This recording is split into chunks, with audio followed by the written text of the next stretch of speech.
Olá, bem-vindos a mais uma exploração focada. Hoje a gente mergulha em dois conceitos assim cruciais da teologia cristã: justificação e adoção. Nossa base é o capítulo 22 do livro Teologia Sistemática ao Alcance de Todos. O objetivo aqui é tentar entender, pela perspectiva do texto, como alguém consegue, digamos, uma posição legal correta diante de Deus. E também o que significa fazer parte da família dele, com os privilégios e tudo mais. E só para dar uma ideia do peso disso, dizem que foi a descoberta da justificação pela fé que mexeu com Martinho Lutero e, acendeu a Reforma Protestante. Então, vamos lá desmembrar isso que a fonte traz. O texto começa colocando a justificação numa sequência, sabe? Primeiro vem o chamado do Evangelho, depois a regeneração, Deus dando vida espiritual pra gente, aí a conversão, que é arrependimento e fé, e então a justificação. O texto descreve como a resposta de Deus à nossa fé, tipo, declarando o perdão dos pecados. Cita Romanos 8,30, aos que chamou, também justificou. Direto ao ponto. Mas o que é exatamente esse justificar? Exato. A fonte define isso como um ato fundamentalmente legal de Deus. É como se fosse um pronunciamento divino. Nesse ato, ele faz duas coisas. Primeiro, considera nossos pecados perdoados, como se não existissem na nossa conta. E segundo, ele nos declara justos aos olhos dele. O ponto-chave, assim, é que não é uma transformação interna do nosso caráter naquele momento, sabe?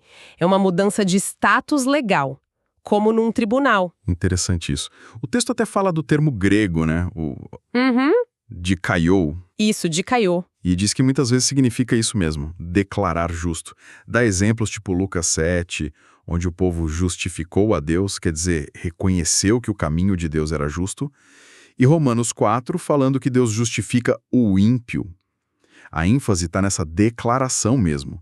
Por isso usam o termo forense, que vem do direito. Precisamente. E a fonte faz questão de ressaltar uma distinção importante, citando John Murray. Justificação não é a mesma coisa que regeneração. Regeneração seria a obra interna, sabe? A vida nova que Deus planta na gente. Já a justificação é um veredito externo a nosso respeito. E, segundo a visão apresentada no texto, confundir essas duas coisas seria, distorcer a mensagem central do Evangelho.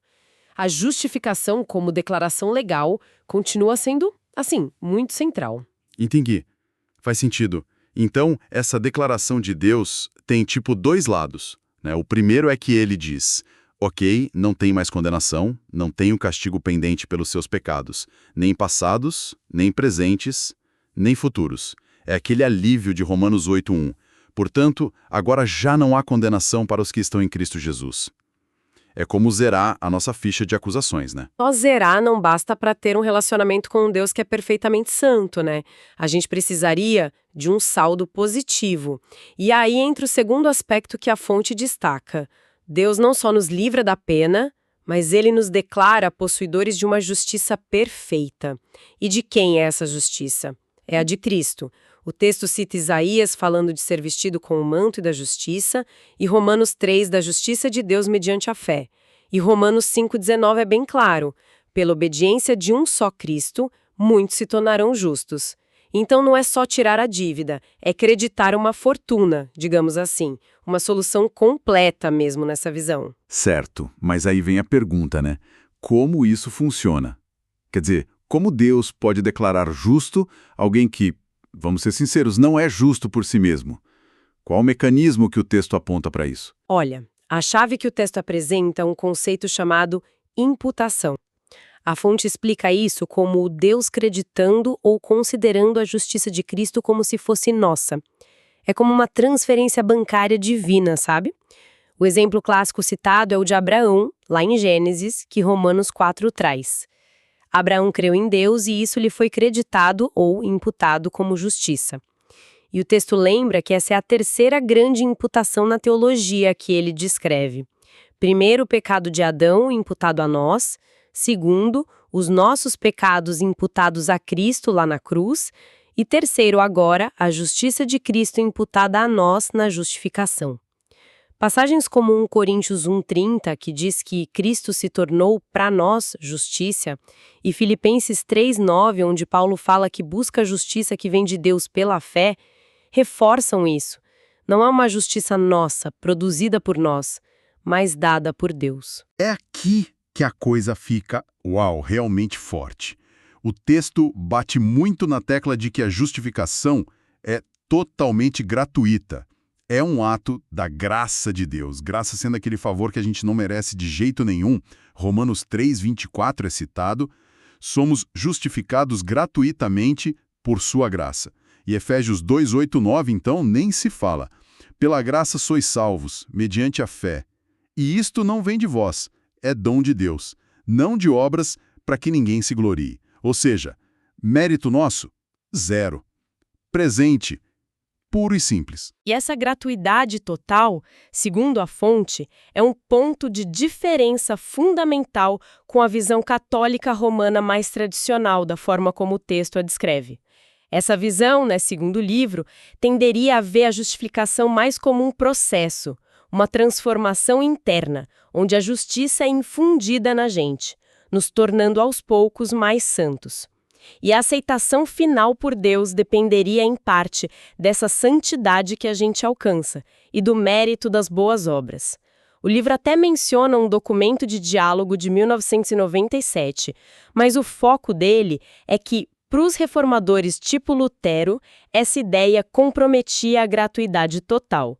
Eles insistiam a justificação é um status declarado por Deus, baseado somente na justiça de Cristo, que nos é imputada, creditada. E é essa base externa, fora da gente, que, segundo eles, garante a paz de Romanos 5,1, temos paz com Deus, e a segurança total de Romanos 8,1, nenhuma condenação há. Ok, entendi a diferença. Se é pela graça, um presente, como a gente pega esse presente? Qual o papel da fé nisso tudo? O texto enfatiza muito que a fé é o instrumento. É como a mão que se estende para receber o presente, sabe? Não é que a fé em si tem algum valor ou mérito para nos salvar. Gálatas 2,16 diz que a gente crê em Cristo Jesus para ser justificado pela fé. A fé não é a causa, mas é o canal que Deus escolheu para isso. Romanos 3,26 diz que Deus justifica o que tem fé em Jesus. E tem alguma razão específica para se a fé é o canal? O texto sugere algo? Sim, a fonte sugere uma razão teológica bem profunda, eu diria. É que a fé, por natureza, é o oposto de confiar em si mesmo, de achar que tem mérito. Crer em Cristo para ser justificado significa admitir: eu não consigo me salvar sozinho, dependo totalmente dele. É um ato de rendição, de abrir mão da autossuficiência. E isso, claro, combina perfeitamente com a ideia de salvação ser só pela graça, como Paulo argumenta lá em Romanos 4,16. A promessa vem pela fé para que seja pela graça. Por isso, os reformadores insistiram tanto no sola fide, somente pela fé, sem misturar obras como base para ser justificado. Romanos 3,20, Gálatas 2,16. Certo. Mas aí sempre vem aquela pergunta sobre Tiago, né? Tiago 2,24 fala: verificais que uma pessoa é justificada por obras e não por fé somente. Poxa, parece contradizer tudo isso que Paulo fala. Como a fonte lida com essa aparente pensão? Essa é a pergunta de 1 milhão, né? É um ponto clássico. O texto oferece uma explicação bem comum para harmonizar os dois. Argumenta-se que Tiago está usando o verbo justificar, o mesmo de dikaiô, mas com sentido um pouquinho diferente ali. Enquanto Paulo geralmente foca na declaração legal inicial, aquela que nos põe numa boa relação com Deus, Tiago estaria usando o termo no sentido de demonstrar ou provar que alguém é justo. A fonte até cita exemplos, como os fariseus tentando se mostrar justos, Lucas 16, ou o intérprete da lei querendo se justificar, ou seja, mostrar que ele estava certo, Lucas 10. Nesse sentido, o que Tiago estaria combatendo é uma fé que fica só na cabeça, sabe? Uma fé morta que não muda a vida da pessoa.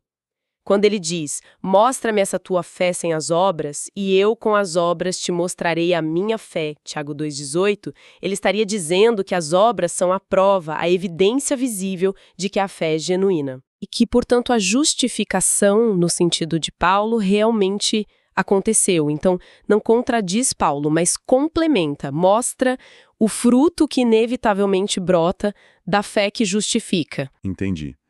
As obras não são a base para ser justificado, mas são a prova de que a pessoa foi justificada pela fé. Certo. E quais as consequências práticas de entender a justificação assim, como um ato legal gratuito recebido só pela fé? Olha, as implicações que o texto destaca são enormes. Primeiro, dá uma esperança real para quem se sente totalmente incapaz de alcançar os padrões de Deus por esforço próprio. Se é um presente recebido pela fé, então está ao alcance de qualquer um que crê. Segundo, isso traz uma segurança muito profunda.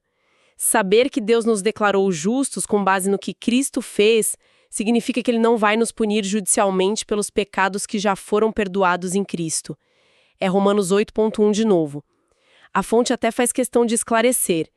Isso não anula as consequências naturais dos nossos erros aqui na vida, nem a disciplina de Deus como um pai amoroso que corrige os filhos, como Hebreus 12 fala, mas remove a condenação, o castigo como retribuição divina. O resultado que se espera disso é alegria, confiança na aceitação de Deus, uma paz real. É realmente um alívio e uma segurança que mudam tudo. Mas o texto não para aí, né? Fala de outro privilégio incrível que vem junto. Se já não fossem o bastante, a gente recebe também a adoção. A fonte define a adoção como o ato de Deus que nos acolhe na família dele, nos tornando seus filhos com plenos direitos. E é importante notar como o texto faz que isso é diferente da justificação. Deus podia nos declarar justos legalmente, mas sem nos trazer para essa intimidade de família, né? E também é diferente da regeneração. Ele podia nos dar vida espiritual sem nos dar todos os privilégios de filhos.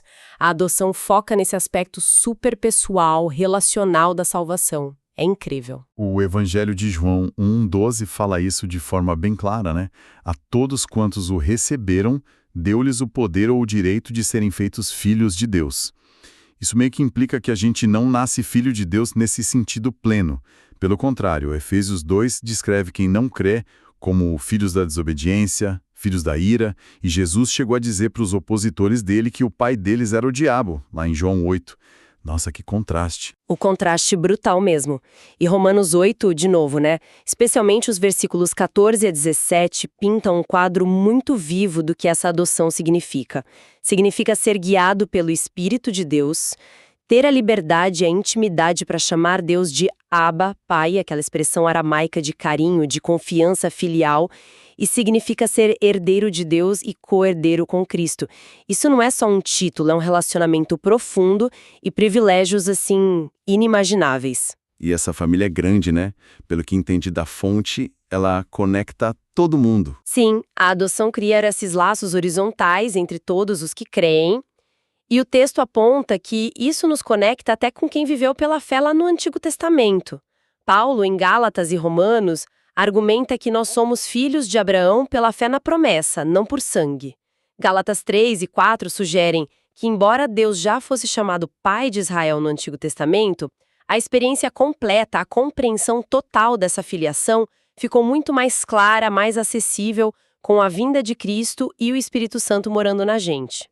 Interessante também que o texto menciona um aspecto futuro da adoção.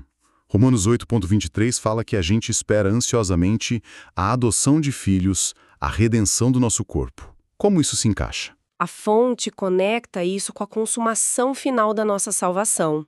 Quer dizer, embora a gente já seja filho adotivo agora, com todos os direitos, a experiência plena disso, a manifestação completa do que significa ser filho de Deus, ainda está por vir. Ela está ligada à nossa ressurreição futura, quando a gente receber um corpo glorificado e viver na presença de Deus sem nenhuma sombra de pecado ou sofrimento. É uma esperança que completa a realidade que a gente já vive em parte hoje. Faz todo sentido. Então, para a gente recapitular essa análise da fonte, a justificação aparece como esse ato legal de Deus, um presente da graça dele que a gente recebe só pela fé. Não tem base nenhuma no que a gente faz, mas na justiça perfeita de Cristo que é colocada na nossa conta. E isso nos dá uma segurança total diante de Deus. E, como se não bastasse, vem a adoção, que nos coloca dentro da família de Deus com um relacionamento íntimo e todos os privilégios de herdeiros. É isso, né? Exatamente. E isso nos deixa com uma reflexão final, que a própria fonte inspira, especialmente com a ênfase em Romanos 8:1, portanto, agora já não há condenação para os que estão em Cristo Jesus. Se essa declaração legal da justificação e essa realidade de pertencimento familiar da adoção fossem realmente assim absorvidas no fundo da alma, como será que isso transformaria a nossa experiência diária de viver em Cristo Jesus? Como essa segurança legal e esse pertencimento familiar poderiam mudar a forma como a gente encara as lutas, as alegrias, os relacionamentos do dia a dia? Fica a pergunta, né? Uma pergunta excelente para a gente levar daqui. Bom, com isso a gente conclui nessa exploração de hoje. Voltamos na próxima semana com outro tema. Fiquem bem.